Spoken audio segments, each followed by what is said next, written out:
Number four on the list of actions you can take to lower your risk of Parkinson's according to the Parkinson's Plan. This is a book that has recently come out by Dr. Ray Dorsey and Dr. Michael Okun, both MDs.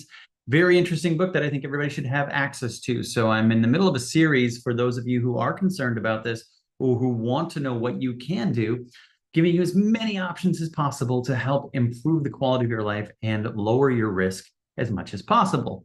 And number four on their list, and I like the way that they say this because this is something I've had a lot of experience with, a lot of people being a challenge, is to enjoy wine without pesticides. I like how they said that because there are a lot of people who are going to be drinking wine. And this is a challenge socially. It's a challenge in a lot of ways in restaurants, is finding those wines that are going to be low in pesticides. And it's true.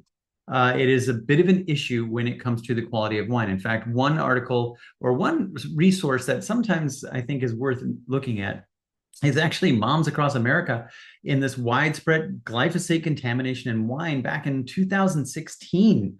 Zen Honeycutt had written this blog about this. And the point I'd like to get to in this one specifically, she says, we've recently learned that the detection of glyphosate is an indicator of the presence of many other co-formulants in glyphosate-based herbicides, which combined are 1,000 times more toxic than the glyphosate alone. So why do I point that out?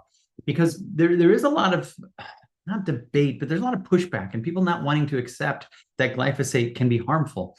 However, I mean, there are billions of dollars being awarded in lawsuits against those who have produced these because of the dangers that are associated with them. But it's not just the glyphosate, it's the combination of different chemicals. So this is why if you are going to choose and drink wine, I just want to encourage and urge you to truly look for organic choices. And I'm going to give you a couple of samples and ideas here as to what I would probably look into if I were going to continue to drink wine as regularly as a lot of my friends and family do.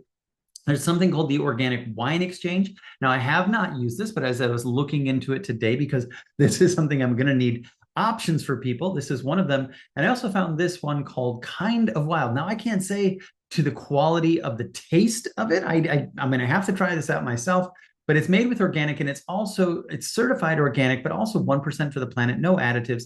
This is an interesting option. So we do need to have, if we can, make the choice to have something that is made with organic grapes. Now, to be fully understood here, that doesn't mean that it's completely devoid of glyphosate. And that's the problem, is even those that are made with organic grapes have been found to have some levels, but there's so much less. So if we can make that choice to really reduce our exposure to something that could definitely be contributing to some, not just Parkinson's, but all kinds of havoc in the body, I want to make sure that you have that as an option. If you're going to continue to drink wine, be aware that there is definitely a difference in quality in this category when you're looking at organic versus not.